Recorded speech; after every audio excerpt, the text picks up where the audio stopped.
Une rapide vidéo pour vous parler de ce livre, une biographie de Marthe de Noaillat, apôtre du Christ roi, par Jean-Claude Prieto DHA. Alors je ne connaissais, ni l'auteur de cet ouvrage, ni la personne, mais c'est une personnalité importante puisque c'est la Française, qui par son impulsion, a permis l'instauration d'une fête du calendrier liturgique catholique qui est la fête du Christ roi de l'univers et qui va fêter ses 100 ans cette année, hein, puisque ça a été, instauré par Pie XI en 1925, le pape Pie XI. Alors, cette biographie est intéressante à plusieurs titres, outre, cet anniversaire qui est aussi, l'anniversaire de cette dame en question puisque, donc en février prochain, nous fêterons également, les 100 ans de sa mort, ce qui veut dire qu'elle est décédée quelques semaines après l'instauration officielle de cette nouvelle fête et puis aussi parce qu'elle est née, également en novembre 1865, donc si on calcule bien, c'est aussi l'année de, 29 novembre, hein, ça va être aussi l'année de son 160e anniversaire. Alors, qu'est-ce qu'il faut, retenir de sa vie? Pourquoi je vous conseille cette biographie? Parce que c'est toujours des biographies plutôt édifiantes, étant donné que ça parle de personnalités assez lumineuses, hein. Je pense que, elle a été, hem, alors pas béatifiée, mais effectivement, il semble y avoir, une cause engagée. En tout cas, il y a une prière à la fin, pour obtenir, sa glorification, hein, donc je pense que ça veut dire, béatification et on évoque des guérisons inexplicables. En tout cas, bon, c'est clairement une hagiographie quasiment, hein, qu'on peut voir dans ces lignes. En tout cas, c'est la personnalité, heu, d'une, d'une catholique pouvant prétendre, à la reconnaissance de l'héroïcité des vertus.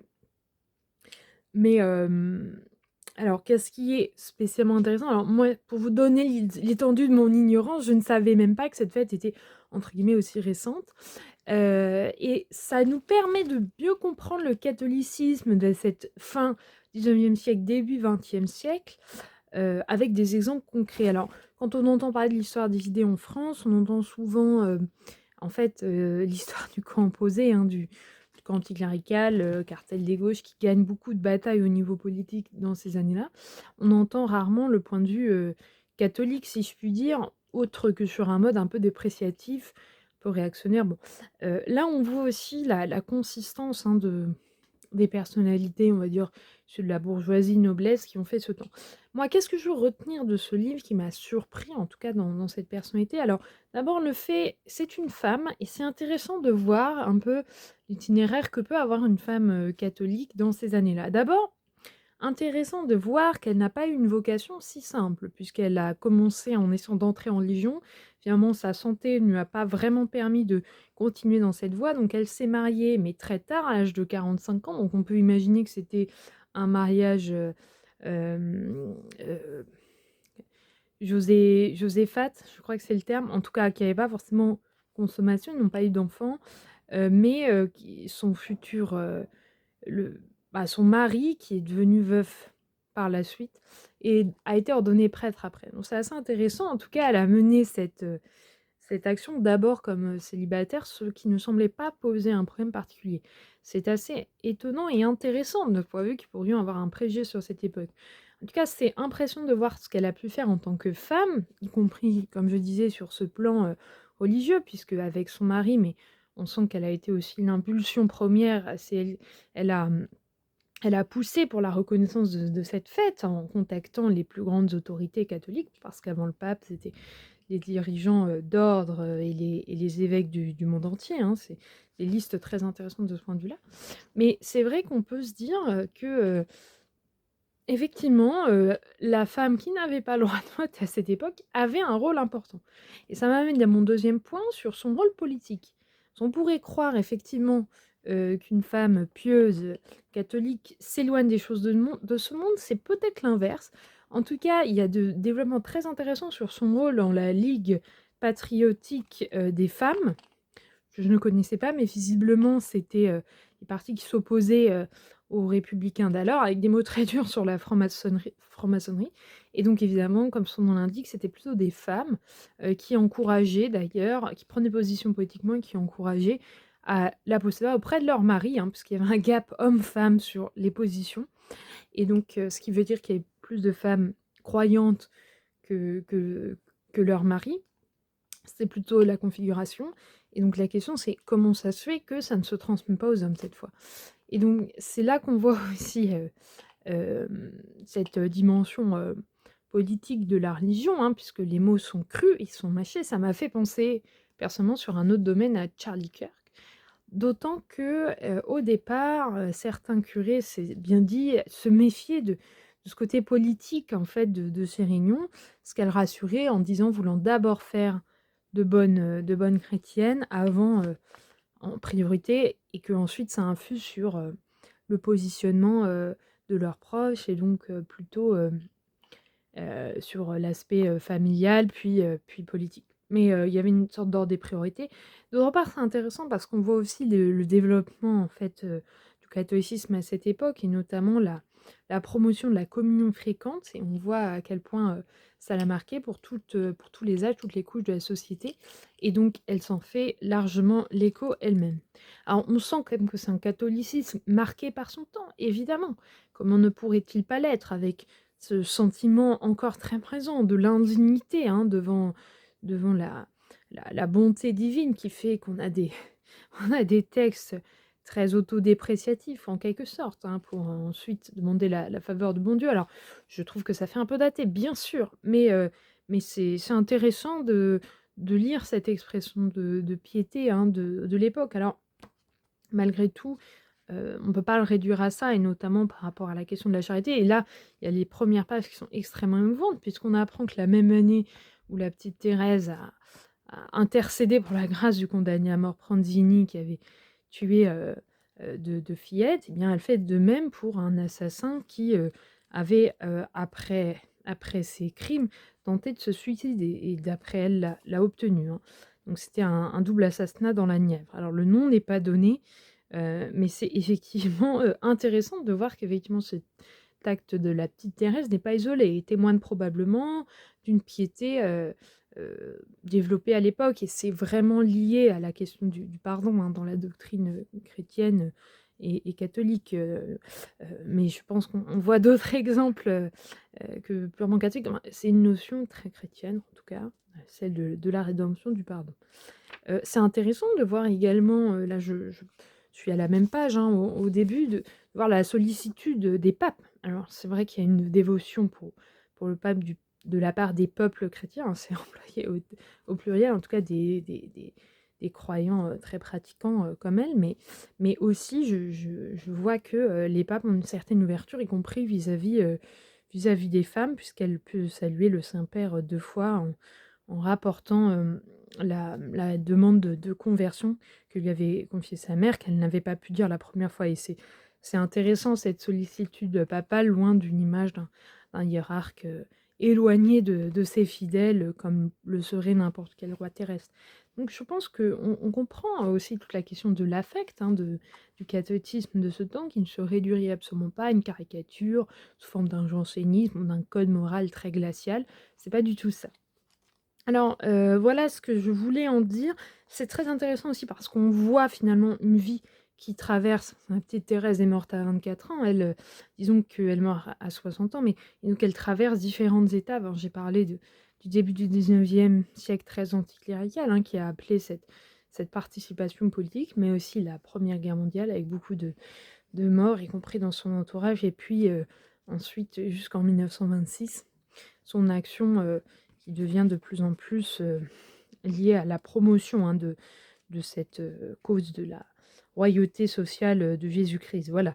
Alors c'est intéressant aussi, parce qu'on voit et là je repense à ma comparaison que j'ai fait avec Charlie Kirk, le combat pro-vie, puisque elle est marraine notamment de la première fille de sa sœur Simone, hein, qui s'appelait Marie-Joseph, Josette, qui est atteinte d'une paralysie, et qui, je crois, est également aveugle. Mais, elle va s'occuper d'elle toute sa vie et elle va décéder, cette, jeune fille peu de temps après le propre décès de Marthe. C'est évidemment extrêmement, bouleversant de voir comment Marthe, en quelque sorte, est venue, la chercher. Hein, je cherchais presque, voilà, Ah ouais, c'est ça, hein, atteint des petits bébés handicapés atteints de cécité et de paralysie. Bon là, c'est vrai que ça a des réminiscences du combat pro vie qui reviendra beaucoup plus tard avec, la question de l'avortement, mais c'est vraiment être cohérent entre les valeurs affichées et son comportement. C'est, hem, concret, y compris quand c'est difficile. En tout cas, c'est intéressant tout l'amour qu'elle lui vaut et même en étant, marraine de la deuxième enfant, elle garde cette tendresse particulière pour, sa Josette. Alors évidemment, beaucoup de pages peut-être aussi datées, hein, c'est la manière de rendre hommage, à cette personne, notamment par rapport à ses mortifications, par rapport, voilà, à ses pratiques de piété, voilà, qui dépassent la norme puisque là, c'était à plusieurs messes par jour, hein, en communion une fois par jour. Bon, ça je disais dans l'optique de la libéralisation de la communion quotidienne qui est très touchante par la charité que ça implique et que ça souligne du Seigneur. Mais bon, il y avait des pratiques effectivement longues de prière qui rappellent qu'elle avait une vocation religieuse sûrement à la base. Mortification également, le style du texte. C'est sûr que même dans la manière dont ça va être glorifié dans les écrits postérieurs, il y a quelque chose de ce catéchisme d'époque qui nous est dit. En revanche, voilà, ça garde quand même toute heu, son actualité, hein, par, si vous voulez, aussi la la fraîcheur des engagements et l'idée que c'est la foi avant tout. Alors je pensais aussi ces très touchants, passages sur, les missionnaires en Afrique et comment elle va, heu, faire des quêtes lorsqu'un missionnaire, revient à Palmonial pour, le rachat des esclaves, africains. Voilà, des mains des païens. Je ne sais pas exactement qui ça désigne. Est-ce que c'est d'autres Africains? Est-ce que c'est des musulmans? C'est pas très clair. Tout n'est pas dit, hein, dans ce livre, mais c'est un petit opuscule, encore une fois, pour découvrir une vie. Je crois que donc Ligue patriotique des Français, j'en ai parlé, hein, mais je crois pas qu'il y ait eu d'autres biographies que celle-là pour l'instant, donc c'est très précieux, hein. C'est pas seulement la fête, mais qui a été instituée, hein, mais une vie, derrière. En tout cas, c'est très instructif, à beaucoup de titres. J'ai mis plein de pages de notes. Hem, le le soin de toutes les fêtes, catholiques de l'époque, hein, on voit que c'est très ancré dans une tradition. Avec une culture, catholique très fort, son lien avec Paris Monial, très intéressant. Cette glorification des saintes qui l'ont précédée, Marguerite Marie, mais aussi Jeanne d'Arc, Vianney, le curé d'Ars. Et cette volonté de mourir, d'avoir la grâce de mourir martyr. Alors, ce n'est pas comme Charlie Kirk, mais aussi très émouvant, cette histoire de sa mort par en fait, intoxication, monoxyde de carbone, hein. C'est vraiment un accident, domestique terrible, hein, puisque, on ne se rend pas compte qu'on s'intoxique, donc il faut aérer aujourd'hui. Bref, c'est quelque chose j'apprenais en cours, encore de SVT, au lycée, mais c'est vrai que ça a quelque chose de bouleversant que cette vie finisse par un accident, en tout cas, un certain ordonnancement, pourrait-on dire, d'un point de vue spirituel, puisque c'est, quelques semaines à peine encore, le disais-je, avant, l'instauration, heu, pour clôturer le jubilé de 1925 de la fête du Christ roi auquel elle a assisté à Rome. Oui, j'étais aussi surprise du nombre de voyages, pèlerinage à chaque fois, hein, qu'elle faisait. C'est très intéressant aussi de voir une vie donc sûrement qui avait quelques richesses, hein, mais d'une femme de l'époque, hein. Elle est aussi partie en Terre sainte. Elle a fait beaucoup de congrès eucharistiques, nationaux et mondiaux.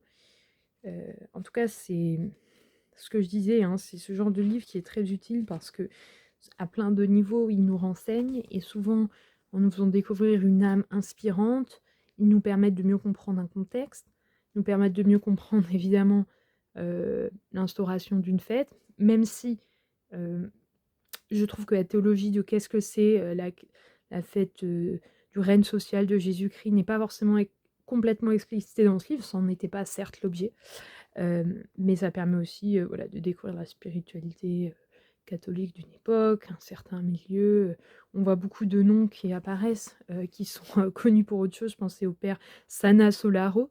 Alors ça vous dit peut-être rien, mais apparemment c'était le jésuite qui le premier avait, par grande dévotion au Sacré-Cœur, avait essayé d'instaurer cette fête, mais il n'avait pas eu encore toutes les, comment dire? Les approbations, les suffrages aussi du peuple de Dieu que, heu, pardon, des peuples chrétiens. On n'employait pas cette expression visiblement à cette époque, mais cet assentiment populaire, à l'instauration de cette fête précédait une encyclique. Mais Sana Solaro, moi, ça me disait quelque chose parce qu'il est re joué un rôle important pour le suaire de Turin. Je crois même que c'est lui, puisqu'il était scientifique, qui a eu l'idée, en fait, l'intuition qu'il fallait prendre une photo de ce suaire, parce qu'il semblait avoir des propriétés, d'inversion, des couleurs. Enfin bref.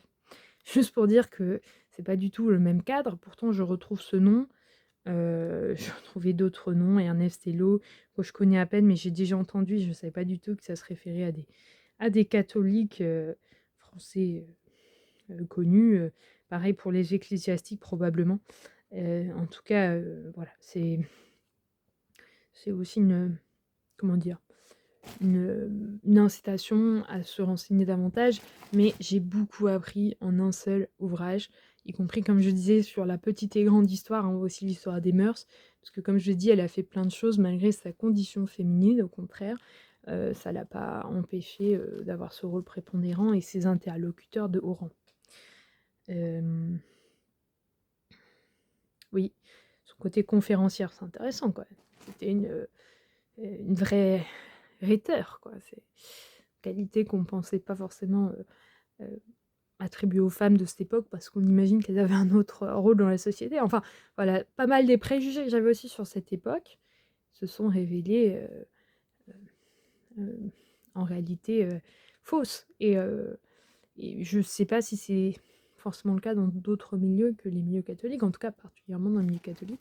Peut-être grâce aussi au rôle important des ecclésiastiques, hein, donc la femme n'est pas que, heu, comment dire? D'intérêt parce qu'elle a des atouts auprès de la gaîne masculine, hein, enfin, vous voyez ce que je veux dire? En tout cas, moi je vous conseille ce livre, je trouve que c'est très bien d'avoir ça en tête avant de célébrer en cette nouvelle année jubilaire, la 100e fête du Christ roi, dans quelques jours, 23 novembre, hein, dimanche, c'est sûr, si je ne m'abuse et à l'heure où nous fêtons le 160e anniversaire de sa naissance. Voilà, c'est tout pour aujourd'hui.